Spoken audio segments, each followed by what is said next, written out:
Hello everyone, मैं नीलम तिवारी आप सभी का मैग्नेट ब्रेन्स में बहुत बहुत स्वागत करती हूँ। मैग्नेट ब्रेन्स एक ऐसा चैनल है जहाँ पर आपको 4th क्लास से 12th क्लास तक का सारा स्टडी मटेरियल बिल्कुल फ्री अवेलेबल करवाया जाता है। तो जैसा कि हमने 3 तक जो हमारा पहला एक पदेन उत्तर, फिर एक वाक्यन उत्तर और फिर उसके बाद हमारा प्रश्न निर्माण अभ्यास कार्य में आने वाले हमारा कौन सा पाठ दूसरा है, ये बुद्धिर बलवती सदा। दूसरे पाठ के हमने 3 प्रश्नों को अपने अभ्यास कार्य के पहले वीडियो में पूरा कर लिया।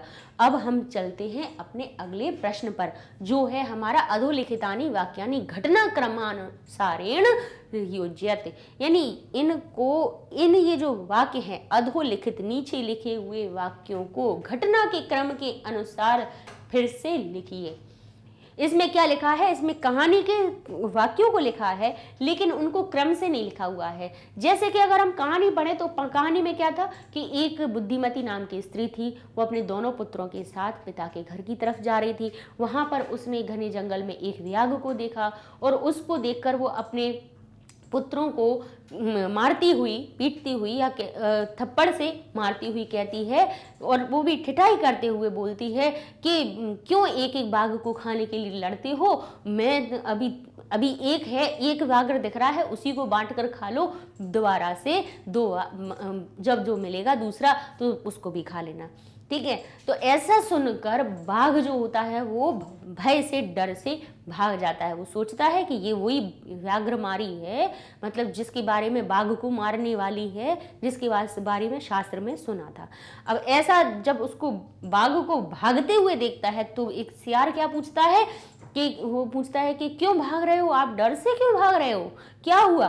तो वो क्या कहेगा कि मैंने एक व्याघ्रमारी को देखा है जो कि बाघ को मारने वाली है, और वो अपने दोनों पुत्रों को मारती हुई कहती है कि अभी एक बाघ को मार के आधा आधा बांट कर खा लो, बाद में दूसरा मिलेगा तब दूसरा ले लेना। तो श्रृगाल कहता है कि मैं ये तो पहली बार ऐसा इस बात सुन रहा हूँ कि आप सिंह हो के, आप बाघ हो के भी एक मनुष्य से डरते हो, तो चलो मैं वहां पे चलता हूँ। तो वो कहेगा अगर तुम भाग गए तो? बोले अगर मैं भाग गया, अगर वैसी ही स्थिति है, अगर जैसा आप बता रहे हो वैसी ही स्थिति वहां पे दिखी तो आप मुझे मार देना, ठीक है। तो वो कहता है ठीक है, और अगर तुम भाग गए तो समय को समय में बदल जाएगा। तो वो कह रहा है नहीं कोई बात नहीं, तो मुझे आप ऐसा करो अपने गले में बांध कर ले चलो, तो मैं नहीं भागूंगा, ठीक है। तो गले में बांधकर उत्साहित होकर कौन बाघ वहीं पर जाता है जहां पर वो थी। अब जो बुद्धिमती स्त्री थी वो देख लेती है कि भाई सियार ने उसको उत्साहित किया है और वो यहाँ पे आ रहा है, सियार बाघ को लेकर साथ में आ रहा है। तो वो क्या कहेगी, उसको श्रृगाल को डांटते हुए बोलेगी कि क्यों रे धूर्त, तुमने मुझसे पहले तुमने 3 भाग दिए थे और इस बार केवल एक लेकर आ रहे हो खाने के लिए। तो जब वो ऐसा कहता है तो और ऐसा बोलते हुए वो भयंकर तरीके से उनकी तरफ दौड़ेगी। जैसे ही दौड़ेगी तो बाघ को लगेगा कि ये तो वही व्याघ्र मारी है, यानी बाघ को मारने वाली है जो मुझे मारने वाली है, जो मुझे मारे। तो ऐसा सुनकर बाघ तुरंत शीघ्रता से जल्दी दौड़ेगा और उसके संग में जो गले में बंधा हुआ सियार भी दौड़ता हुआ भाग जाएगा। तो बुद्धि की उपयोगिता से, बुद्धि का प्रयोग करके उसने बाघ को दूसरी बार भी भगा दिया। ये हमारी कथा थी, हमने इसको क्रम से सुनाया, लेकिन यहाँ पर जो वाक्य लिखे हैं वो कैसे हैं, उल्टे सीधे लिखे हुए हैं। यानी पहले जो वाक्य आना चाहिए वो तीसरे क्रम पे लिखा है, तीसरे से पहले पे लिखा है। तो अब हम इनको क्या कर देंगे, अपनी घटना के अनुसार इसको क्या करना, एक तरह से कहीं रीअरेंज करना है, फिर से इनको घटना के क्रम के अनुसार लगाना है। तो पहला वाक्य पढ़ते हैं, लिखा है व्याघ्रः व्याघ्रमारी इयमिति मत्वा पलायतः, ठीक है। व्याघ्र क्या कहता है, व्याघ्रमारी इयम इति, यह व्याघ्रमारी है, ऐसा मत्वा सोचकर पलायता भागता है, ऐसा मन में सोचकर भागता है। प्रत्युत्पन्नमति सा, अब इसके अर्थ समझते जाइएगा कि ये अर्थ कहाँ पे आएगा। अब हमने पूरी कथा इसीलिए पहले सुनाई आपको। प्रत्युत्पन्नमति, तुरंत से विचार जैसे ही आया, श्रृगालम अक्षिपंती उवाच, श्रृगाल को डांटती हुई बोलती है। तुरंत से आए हुए विचार से वह श्रृगाल को डांटते हुए बोलती है। ये इसका अर्थ हो गया। अब तीसरे का अर्थ देखिए, जम्बुक क्रतोत्साह, जम्बुक के द्वारा उत्साहित व्याघ्र को पुनः काननम आगच्छत, व्याघ्र पुनः कानन को आता है, जंगल में आता है। जम्बुक के द्वारा उत्साहित होकर व्याघ्र पुनः कानन को आता है, यानी वन में आता है। मार्गे सा एक व्याघ्रम अपश्यत, मार्ग में उसने एक व्याघ्र को देखा। ठीक है, व्याघ्र दृष्टवा, व्याघ्र को देखकर सा पुत्रौ, वो दोनों पुत्रों को ताड़यंती, मारती हुई, पीटती हुई, ताड़यंती, ताड़ना देती हुई बोलती है, अधुना एक में व्याघ्रवम विभज्य भुज्यताम, अब अभी एक ही व्याघ्र को विभज्य बांटकर भुज्यताम, खा लो। बुद्धिमती पुत्र द्वयेन, दोनों पुत्रों के साथ पितु ग्रहम प्रति चलेता, बुद्धिमती दोनों पुत्रों के साथ पिता के घर की प्रति चलती है। त्वम व्याघ्रत्रयम आने, तुम 3 व्याघ्र लाए थे, प्रतिज्ञा, ऐसी तुमने प्रतिज्ञा करी थी, तो एकमेव आनीतवान, एक ही लेकर आए, अब एक ही लेकर आए। तो गलबद्ध श्रगाल कहा व्याघ्र पुनः पलायत, गले में बंधा हुआ श्रगाल और व्याघ्र पुनः पलायत, फिर से भाग गए। तो अब हमने ये आपको पूरी कथा समझा दी। अब इसको अगर हम सही क्रम से लगाएं तो सबसे पहले क्या हुआ था? सबसे पहले हुआ था कि बुद्धिमती पुत्र द्वयन उपेता पितु ग्रहम प्रति चलिता। तो इसको हम लिखेंगे पहले नंबर पर। क्या लिखेंगे? यहाँ से अगर हम लिखना शुरू करें, देखिए लिखने में अपना टाइम बहुत सारा उसमें निकल जाता है, वीडियो फिर बहुत ज़्यादा लंबा हो जाता है। तो अब हम क्रम आपको लिखते जा रहे हैं कि पहले क्रम पे क्या आएगा कि बुद्धिमती पुत्र दोनों के साथ पिता के गृह के प्रति चलती है, घर के लिए जाती है, घर को जाती है। ठीक है, फिर क्या होगा? मार्गे सा एक व्याघ्रम अपश्यत, मार्ग में उसने एक बाघ को देखा। बाघ को देखकर वह अपने पुत्रों से ताड़यति उवाच अधुना एक में व्याघ्रम विभज्य भुज्यताम, एक ही बाघ को खा लो। तो अब क्या होता है? अब व्याघ्र, बाघ सोचता है कि व्याघ्र मारी इयम इति मत्वा पलायता, व्याघ्र मारी ही है यह सोचकर बाघ पलायत हो जाता है, भाग जाता है।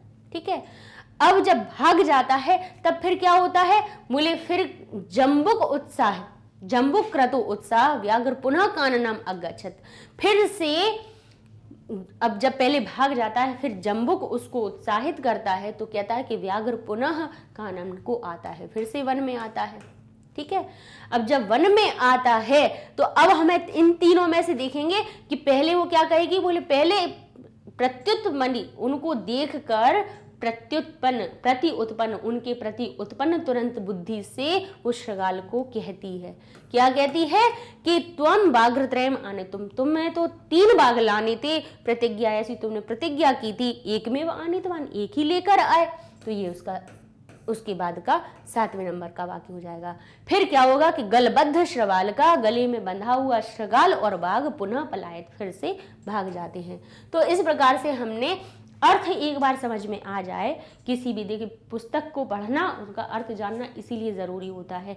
एक बार अगर आप देखिए हर एक जो भी चीज़ें आती हैं ना अपने एग्ज़ाम में, उनमें सबसे इम्पोर्टेंट ये होता है कि आपने उस चीज़ को, आपने उस गद्यांश को, आपने उस पद्यांश को कितने अच्छे प्रकार से पढ़ा है। आपने अगर उनको पढ़ा है एक बार अच्छी तरह से, समझ लिया है, तो ऐसी चीज़ें आ जाए घटनाक्रम अनुसार तो आप तुरंत ही उनको लिख सकते हैं। ठीक है, तो इस प्रकार से घटना के क्रम के अनुसार हमने लगा दिया। घटना के क्रम का अनुसार लगाना बहुत आसान है, सिर्फ हम सबसे पहले तरीका ये होता है कि सबसे पहले आप अर्थ को समझ लीजिए, उनके पहले अर्थों को जान लीजिए, फिर अपने आप क्रम से लगा सकते हैं। ठीक है, तो चलते हैं अब हम अपने अगले अभ्यास कार्य की ओर, जिसमें दिया है संधि विच्छेदम वा कुरुत। वैसे तो हमने ये वाली संधियाँ हमने हर वीडियो में जहाँ जहाँ पे पैराग्राफ में आ रही थी वहाँ हमने करवाई दी हैं, लेकिन और यहाँ पे भी करवाई देते हैं, विच्छेद करना बताए देते हैं कि जैसे ये लिखा है पितुर ग्रहम, तो ग्रहम शब्द को पहले अलग निकाल दीजिए। जो पद आपको पहले पता हो कि ये पद सार्थक पद हमारे पास ये है, तो ग्रहम अलग कर दीजिए। फिर हमारा निकलता है पितु। तो अब कहें इस रा का क्या करें, तो हमें पता है कि आधा रा जो बनता है वो हमारे विसर्ग को हटाकर बनता है, तो ये हो गया पितुः ग्रहम। ठीक है, ऐसे एकई कह, तो एक शब्द इसमें पहले निकल रहा है और फिर बाद में कह रहे हैं कि एक और निकल रहा है, तो ऐक लिखना चाहिए क्या? बोले ऐक जैसी कोई चीज होती नहीं है। बोले क्या होती है? बोले होता है एक। तो एक एकह, एक एक होता है। अब आप कहेंगे कि यहाँ पर फिर ऐ की मात्रा क्यों आई है? तो ऐ की मात्रा इसलिए आई है कि अ का ए से मेल हो रहा है। जब अ का ए से मेल होता है तो ऐ वृद्धि संधि हो जाती है। हमारी वृद्धि संधि में ए शब्द ऐ में परिवर्तित हो जाता है। तो क्या बन गया? ए कई कह। ए की मात्रा ऐ के रूप में बदल गई, तो ए कई कह बन गया। ऐसे ही अन्य अपि ही, अब हमने देखा है कि विसर्ग के बाद अगर आ जाए, स्वर आ जाए, तो वो क्या बन जाता है हमारा? बोले ये हमारा उत्व संधि के अनुसार ओ में परिवर्तित हो जाएगा। तो उत्व विधान आपको पढ़ाया है, तो अन्य शब्द लिखिए विसर्ग के स्थान पे। इसके देखिए नियम हम समझा चुके हैं आपको, जहाँ संधियाँ हमने विसर्ग संधि पढ़ाई हैं वहाँ पे उत्व संधि पढ़ेंगे, उसमें आपको मिल जाएगी। इसीलिए हम कह रहे हैं कि पहले ग्रामर जरूर सीख लीजिए, नहीं तो ये अभ्यास कार्य आपको हमेशा परेशान करते रहेंगे। तो यहाँ पर ये क्या होता है कि ये जो पहले य विसर्ग होता है, पहले वो र में परिवर्तित होता है। र के बाद ये क्या हो जाता है? यहाँ पर ऊ में परिवर्तित होता है। ऊ के बाद ऊ और जब आ का मेल होता है तो वो गुण बन जाता है और वो ओ बन जाता है। तो वो ओ की मात्रा आ और ऊ और आ मिलकर क्या बनते हैं? ओ बन जाते हैं। तो क्या बचा? अन्योपि। तो क्या बन जाएगा? यहाँ पे उत्व संधि के अनुसार अन्योपि बन जाएगा, अन्योपि। ठीक है, क्योंकि आ इसी विसर्ग के अंतर्गत आ गया। अब इति उक्त्वा, देख छोटी ई की मात्रा और ऊ का मेल हो रहा है। छोटी ई बड़ी ई, छोटा ऊ बड़ा ऊ, री ली, ये चार वर्ण आपको कहीं दिख जाए, इन चारों के बाद कोई दूसरा अक्षर हो तो ई का या बना दीजिए, ऊ का वा बना दीजिए, री का रा बना दीजिए और री का ला बना दीजिए। तो ई बन जाएगा या में, ऊ बन जाएगा वा में, री बन जाएगा र में और री बन जाएगा हमारा ल में। तो ये परिवर्तन होते हैं, एक शब्द यण में परिवर्तित हो जाते हैं। एक यण प्रत्याहार है, हमने माहेश्वर सूत्र पढ़ाया है, उसमें भी ये बताए हैं कि माहेश्वर सूत्र में एक जो प्रत्याहार होता है उसमें चार वर्ण आते हैं और यण में परिवर्तित हो जाते हैं क्रम से। ठीक है, तो ई के स्थान पे या होना है, तो कैसे करेंगे? बोले इति उक्त्वा। ठीक है, क्या बन जाएगा? इति उक्त्वा। तो क्या बनेगा? यहाँ पे फिर से लिख देते हैं, एरेज हो गया। पितुः, ये हो जाएगा ग्रहम, यहाँ हो जाएगा एक एकः। ठीक है, यहाँ पे अन्यो अपि। अब ये जरूर ध्यान, अब इसीलिए कह रहे हैं विसर्ग संधि में जरा आज खोल के पढ़िएगा कि कौन कौन से नियम होते हैं, कि कहाँ पे विसर्ग सा में परिवर्तित होता है, कहीं पे विसर्ग रा में परिवर्तित होता है, कहीं पे विसर्ग हमारा ऊ यानी उत्व में ओ की मात्रा जिसमें बन जाती है गुण होके, क्यों होता है, कहाँ होता है, ये सब चीजें हम आपको पढ़ा चुके। अब कह रहे हैं इति उक्त्वा, तो इति शब्द का ती और यहाँ से मिला ऊ, तो त तो आधा रह गया, क्योंकि छोटी ई की मात्रा में बन गई आधे या में, या आधा ही निकलता है। छोटी ई की मात्रा के बाद व्यंजन जो वर्ण परिवर्तित होता है वो आधा ही रहता है, लेकिन ये जो स्वर है वो कह देगा इसमें परिवर्तित कर दो, मुझको मात्रा के रूप में लगा दो या में। किसी भी व्यंजन के बाद, किसी भी आधे व्यंजन के बाद कोई स्वर लगा हो तो उसकी मात्रा उस व्यंजन में लगा देते हैं, ये नियम होता है। तो जैसे ही या में ऊ की मात्रा बनाई तो क्या हुआ? ई तो वैसे ही लिखा, आधा ता रह गया था क्योंकि छोटी की मात्रा या में परिवर्तित हो गई थी, और या में ये छोटे ऊ की मात्रा मिल गई और ये हो गया उक्त्वा, इति उक्त्वा। ठीक है, ऐसे यत्र आस्ते, तो त्र में आ मिला और आ से आ मिला, त्र के अंदर जो आ है वो जाके बड़े आ से मिल गया, तो क्या आ और आ का मेल होके अक सवर्ण दीर्घा, बड़े आ की मात्रा बन गई और बड़े आ की मात्रा इस त्रा में, आधे त्रा में लग जाएगी। तो क्या बनेगा? यत्रास्ते, यत्र अस्ते, जहां पर वो है तो यत्र अस्ते। ये हमारी इस पाठ में आई हुई जो सामासिक, ये तो संधि हमने तो कितनी सारी आपको बता दी, कम से कम 25-30 संधियां बता दी, जहां जहां पर आई सब बता दी। ये तो 4-5 दी हुई थी, तो ये भी अभ्यास कार्य में करवा दी आपको। ऐसे ही लिखा है ददर्श, ठीक है। ददर्श का अर्थ होता है देखने वाली, तो दृष्टवान देखने वाला या देखने वाली। तो ददर्श का इसमें क्या लिखा है, अधोलिखित पदानाम अर्थ कोष्ठ का चित्वा लिखत। अधोलिखित शब्दों के सही अर्थों को चुनकर लिखिए। तो ददर्श का अर्थ होता है देखने वाला या देखने वाली। तो दृष्टवान, दर्शितवान सही नहीं होता है, सही अर्थ क्या होता है, दृष्टवान। ठीक है। ऐसे ही जगात, जगात का अर्थ होता है बोलना या बोला। तो बोला शब्द किससे, अकथयत या अगच्छत। अगच्छत का अर्थ होता है जाना, अकथयत का अर्थ होता है बोलना। तो जगात शब्द का हम कहें तो जगात शब्द का सही अर्थ क्या होगा, अकथयत, कहा। ययौ, यह धातु जाने के लिए प्रयोग होती है। तो बताइए यहाँ पे याचितवान प्राप्त करने की, याचना करने की बात आएगी या गतवान या जाने वाली आएगी, बोले जाने वाला। ययौ यानी जाने वाला, तो गतवान इसका सही अर्थ होगा ये। ठीक है। अब कैसे हैं, अत्तुम, अत धातु होती है खाने के लिए, खाद धातु, अत्तुम धातु, भोज्य धातु, ये धातु होती हैं हमारी किसकी, खाने के रूप में प्रयोग होती हैं। तो जो अत्तुम शब्द है उसका सही अर्थ होगा खादितुम। आविष्कर्तुम नहीं होगा, आविष्कर्तुम नहीं होगा, कुछ आविष्कार नहीं कर रहे हैं। अत्तुम का अर्थ होगा खादितुम यानी खाया। ठीक है। मुच्यते, मुच्यते का अर्थ होता है मुक्त होना। तो यहाँ पे मुक्तो भवति या मग्नो भवति, मग्न होना या मुक्त होना, तो सही अर्थ होगा कि मुक्तो भवति। ऐसे ईक्षते धातु जो होगी उसका अर्थ होता है देखना, इच्छा करना नहीं, वो इक्ष धातु होती है। ईक्ष और इक्ष दोनों में अंतर होता है। ये हो जाती है इच्छा धातु की हो जाती है इक्ष धातु, जिसका अर्थ होता है देखना, और वहीं ईक्ष, इक्ष का होता है इच्छा करना, और वहीं पे ईक्ष जो धातु होती है जिसका अर्थ हो जाता है हमारा देखना, देखा या देखना। ठीक है। ये दोनों में अंतर है। ठीक है। तो क्या करेंगे आप, यहाँ पर जो हमारी ईक्ष धातु है उसके लिए इच्छति, इच्छा करना हुआ, बोले नहीं, जो इच्छा करना तो इक्ष से बनता है, इश धातु होती है और उसका इक्षति, इक्षता, इक्षन्ति इस तरह से बनता है। इश धातु होती है जिसका अर्थ होता है इच्छा करना, लेकिन यहाँ पे ईक्षति लिखा है जिसका अर्थ है हमारा क्या, पश्यति। तो ये हमने पदों के अर्थों को कोष्ठक में से चुन लिया। ठीक है। एक तरह से ये हमारे कौन से पर्याय शब्द ही हैं, जो हमने पर्याय शब्द पढ़ाए हुए हैं उन्हीं में से हैं। आगे चलते हैं, आगे देखें तो ये हमारा लिखा है पाठा चित्वा पर्याय पदम लिखो। अब इनके पर्याय पद लिखिए। इन पर्याय पद अपन पहले भी लिख चुके हैं, इन पाठ में दिए हुए हैं उनको भी अपन पूरा कर लेते हैं कि वन को क्या कहा जाता है, कानन।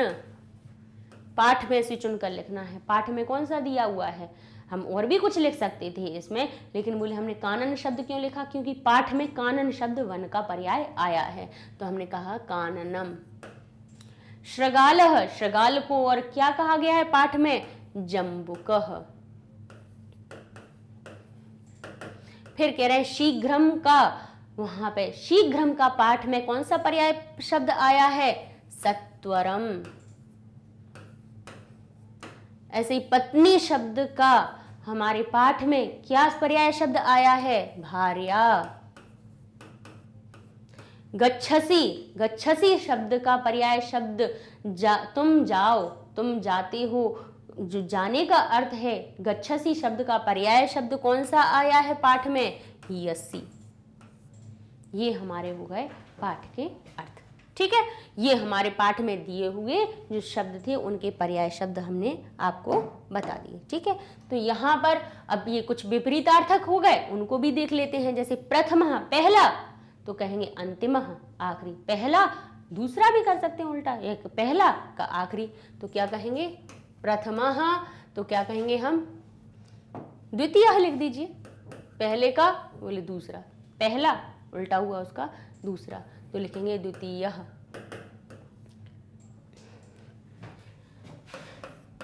द्वितीय। ठीक है। अब कहा उक्त्वा, उक्त्वा यानी बोला, बोलकर, तो बोलकर का उल्टा होगा सुनकर, तो क्या होगा, वो भी देखिए क्या करना है, बोले पाठ में से सुनकर लिखना है। हम अंतिम शब्द यहाँ लिख सकते थे, लेकिन द्वितीय क्यों लिखा, क्योंकि उसमें द्वितीय शब्द आया है कि पहले इसको, प्रथमः पहले इसको खा लो, द्वितीय अन्यपि हम फिर से मारेंगे उसको। ठीक है। तो द्वितीय शब्द उसमें विपरीतार्थक आया, तो इसलिए पाठ में से चुनकर ही हम शब्दों को इसमें लिखेंगे। जैसे उक्त्वा तो सुनकर, श्रुत्वा। अधुना यानी अब, अधुना का क्या हुआ, अब, तो इसका उल्टा वहां पे क्या आया है, पुरा यानी पहले। अवेला, अवेला का हुआ कुसमय, उसका उल्टा पाठ में क्या आया है, वेला,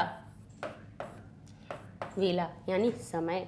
क्या बुद्धिहीना, बुद्धिहीना जो शब्द है उसका हमारे पाठ में उल्टा शब्द कौन सा आया है, बुद्धिमती। ठीक, ये हमारे क्या हो गए, इसके विपरीतार्थक शब्द भी हो गए। तो यहाँ पर अब हमारा अभ्यास कार्य पूरा होता है। इसके बाद एक जो हमारा आया है वो ये है कि बुद्धिमत्या स्थाने आत्मनम परिकल्पित तद्भावना स्वभाषाएं लिखत। इसमें ये छात्रों के लिए है कि इसमें क्या करना है कि आप अपनी भाषा में अपने हिसाब से स्वभाषायाम, अपनी भाषा में, किताबी भाषा नहीं, अपने हिसाब से बुद्धिमत्ता के स्थान पर अगर आप होते, बुद्धिमत्ता, उस बुद्धिमत्ता के स्थान पर अगर आप होते तो आप क्या करते उस परिस्थिति में, उसको आप अपने भाषा में लिखना है, अपने हिसाब से लिखना है। तो ये एक सिर्फ परियोजना कार्य है जो बच्चों को रचनात्मकता बताती है। जैसे अपन चित्र वर्णन करते हैं, अनुच्छेद लिखते हैं, तो ऐसे ही एक परिस्थिति के ऊपर आपको स्वयं इसमें लिखना है कि भाई अगर आप ऐसा होते तो क्या करते, बाघ को देखते तो आप क्या करते उस परिस्थिति में। तो इसको आप अपने विचारों में लिखने की प्रयास करना है। ठीक है, तो नेक्स्ट वीडियो में अब हमारा ये पाठ होता है यहाँ पर समाप्त, और अगले वीडियो से हम अपने पाठ 5 को शुरू करेंगे। अब आप कहोगे मैम तीसरा और चौथा कहाँ पर गया, तीसरे और चौथे पाठ को भी हम आपको पढ़ाएंगे। कब पढ़ाएंगे ये अब हम आपको बता देते हैं कि अभी हम आपको जो पढ़ा रहे हैं वो अभी पहले रिवाइज्ड सिलेबस के हिसाब से पढ़ाएंगे, जिसमें पहला पाठ, दूसरा पाठ, तीसरा और चौथा नहीं आना है। तो तीसरे और चौथे पाठ को हम होल्ड पे रखेंगे, 5वां करेंगे, 6वां करेंगे, 7वां करेंगे, 8वां, 9वां, यहाँ तक 9 तक अपन कंप्लीट पूरे कर लेंगे। जो बीच बीच के जो 4-5 आपके छूट गए हैं उनको कहाँ पे करेंगे अपन, उनको ये जैसे ही अपने पाठ पूरे हो जाएंगे, अभी 10th क्लास के जो बच्चों का अभी एग्जाम आना है उनके लिए पहले ये 7 पाठों के अपने पूरा कर लेते हैं। ठीक है, फिर उसके बाद जब आपका रिवीजन शुरू हो जाएगा, इनका रिवीजन भी हो जाएगा, उसके बाद वाले जो पाठ बचे रहेंगे उनको फिर अपन प्लेलिस्ट में डाल देंगे। फिर उन किसके लिए, फिर प्लेलिस्ट में उनको ऐड करवा देंगे, पहले के बाद दूसरा, दूसरे के बाद तीसरा, फिर कंटिन्यूस उसी सीक्वेंस में सारा सिलेबस आ जाएगा। सिर्फ अभी इतना इसलिए कर रहे हैं कि भाई पहले 10th वाले सिलेबस, 10th वाले क्लास के जो बच्चे हैं उनके लिए जो रिवाइज्ड सिलेबस है उसके हिसाब से पहले वीडियो बन जाए। बाकी की जो बाद में पाठ बचेंगे उनको जो 9th वाले 10th में आए हुए हैं उनके लिए अप्रैल तक अपना क्या रिवीजन भी शुरू हो जाएगा। वैसे ही फिर जैसे ही रिवीजन हो जाएगा वैसे ही आपके हम बाकी की जो पाठ की वीडियो हैं उनको भी उसमें ऐड करवा देंगे। ठीक है, तो फिर नेक्स्ट वीडियो से हम अपना 5वां पाठ शुरू, क्योंकि ये चीज़ बताना इसलिए ज़रूरी थी। अभी आप कहते कि मैम दूसरा पाठ पढ़ाया है, अब इसके बाद तीसरा चौथा कहाँ गया, आप 5वें पाठ पर कैसे आ गए, तो ये चीज़ हम आपको बता दिया है। ठीक है, तो नेक्स्ट वीडियो में अपना नया पाठ शुरू करेंगे। कोई डाउट हो तो आप उसमें पूछ लीजिए, कमेंट में कर दीजिए, बता दीजिए कि मैम ये परेशानी है, तो उसमें हम आपको उसको ठीक कर देंगे कि भाई यहाँ पर ये चीज़ आनी है। नेक्स्ट वीडियो में मिलते हैं, तब तक के लिए धन्यवाद।